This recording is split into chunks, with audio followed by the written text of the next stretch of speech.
धृतराष्ट्र की बात सुनकर संजय ने कहा, राजन, आप सब कुछ कर सकते थे, परंतु स्नेहवश आपने अपने पुत्र को बुरे कामों से रोका नहीं, उपेक्षा करते रहे।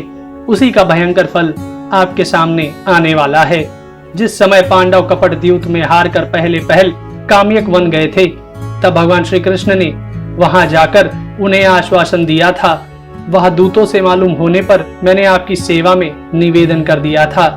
जिस समय वे सब हम लोगों पर चढ़ाई करेंगे, उस समय कौन उनका सामना करेगा।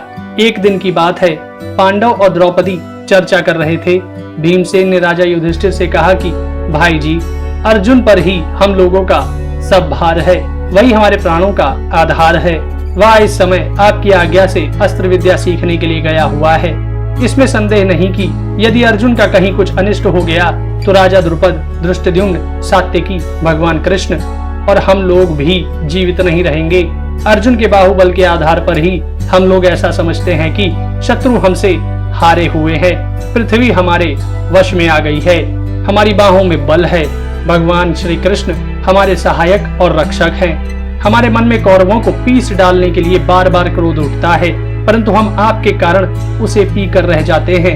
हम भगवान श्री कृष्ण की सहायता से कर्ण आदि सब शत्रुओं को मार डालेंगे और अपने बाहुबल से सारी पृथ्वी को जीतकर राज्य करेंगे। भाई जी, जब तक दुर्योधन पृथ्वी को पूर्ण रीति से अपने वश में कर ले, उसके पहले ही उसे और उसके कुटुंब को मार डालना चाहिए। शास्त्रों में तो यहाँ तक कहा गया है कि कपटी पुरुष को कपट करके भी मार डालना चाहिए। इसलिए यदि आप मुझे आज्ञा दे तो मैं आग की तरह भभक कर वहां जाऊं और दुर्योधन का नाश कर डालूं। भीमसेन की बात सुनकर युधिष्ठिर ने उन्हें शांत करते हुए कहा, भीमसेन, 13 वर्ष पूरे हो जाने दो, फिर तुम और अर्जुन दोनों मिलकर दुर्योधन का नाश करना। मैं असत्य नहीं बोल सकता, क्योंकि मुझ में असत्य है ही नहीं। भीमसेन, जब तुम बिना कपट के भी दुर्योधन और उसके सहायकों का नाश कर सकते हो, तब कपट करने की क्या आवश्यकता है। धर्मराज युधिष्ठिर इस प्रकार भीमसेन को समझा ही रहे थे कि महर्षि बृहदश्व उनके आश्रम में आते हुए दिख पड़े। बृहदश्व को आता देखकर धर्मराज युधिष्ठिर ने आगे बढ़कर शास्त्र विधि के अनुसार उनकी पूजा की और आसन पर बैठाया। उनके विश्राम कर लेने पर युधिष्ठिर उनसे अपना वृत्तांत कहने लगे। उन्होंने कहा, महाराज, कौरवों ने मुझे कपट बुद्धि से मुझे बुलाकर छल के साथ जुआ खेला और मुझ अनजान को हराकर मेरा सर्वस्व छीन लिया। इतना ही नहीं, उन्होंने मेरी प्राण प्रिया द्रौपदी को घसीटकर भरी सभा में अपमानित किया। उन्होंने अंत में हमें काली मृगछाला उड़ाकर घोर वन में भेज दिया।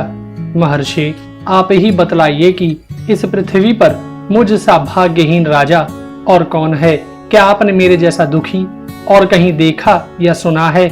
युधिष्ठिर की बात सुनकर महर्षि बृहदस्व ने कहा, धर्मराज, आपका कहना ठीक नहीं है कि मुझ सा दुखी राजा और कोई नहीं हुआ, क्योंकि मैं तुमसे भी अधिक दुखी और मंद भाग्य राजा का वृत्तांत जानता हूँ।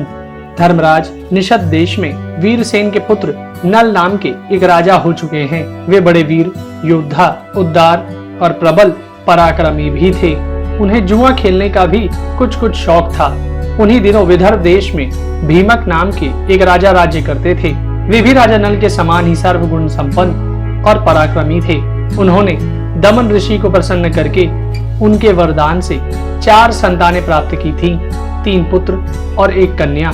पुत्रों के नाम थे दम, दांत और दमन। पुत्री का नाम था दमयंती। दमयंती लक्ष्मी के समान रूपवती थी।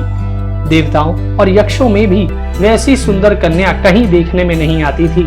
उन दिनों कितने ही लोग विदर्भ से निषद देश में आते और राजा नल के सामने दमयंती के रूप और गुण का बखान करते।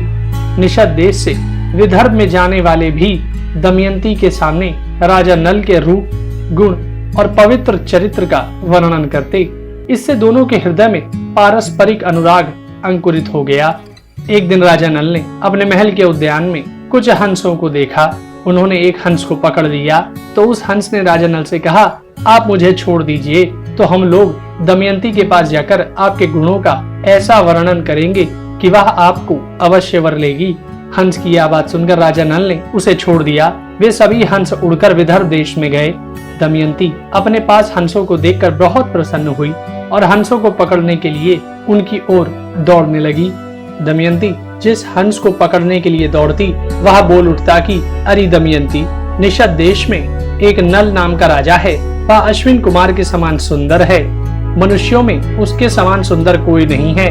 यदि तुम उसकी पत्नी हो जाओ तो तुम्हारा जन्म और रूप दोनों सफल हो जाएंगे। तुम जैसे स्त्रियों में रत्न हो वैसे ही नल पुरुषों में भूषण हैं। हंस की बात सुनकर दमयंती ने कहा, हंस, तुम राजा नल से भी ऐसी ही बात कहना।